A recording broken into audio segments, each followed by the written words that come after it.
રીતે તને બહુચરમાનો શ્રાપ નડ્યો એવી રીતે મેલડી માના આશીર્વાદ આપું છું. આભાર. તું એક માં છો ને હું એક માં છો.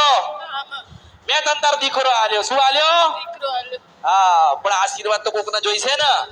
હવે માનો કે બહુચર માએ શ્રાપ આપ્યો કે તમે મને કાકરી મારી એટલે કીધું બહુચર માએ કે જા તારું નખો જાય ને. હવે બરોબર મેં તને 100 રૂપિયાની નોટ આલીશ. કેટલી આલી છે?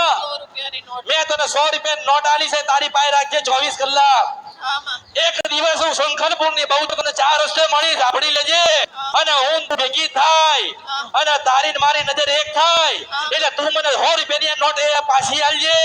અને 100 રૂપિયાની નોટ લઈને તને આશીર્વાદ આલું તો તને એવું માનજે કે હું શંખરપુર ની બહુ તને દીકરો દેવા આવી.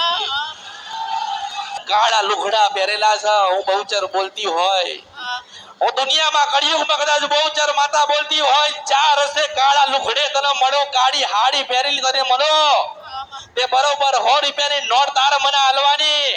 અને 100 રૂપિયાની નોટ લઉં તને આશીર્વાદ આલો કે જા તારા ઘરે દીકરાનો જન્મ થશે ને તારા ઘરે દીકરાનો જન્મ થાય ને તો માજે કે નારાયણની સાક્ષી હે હું શંખરપુરની બહુચર ગાવાઈ હતી.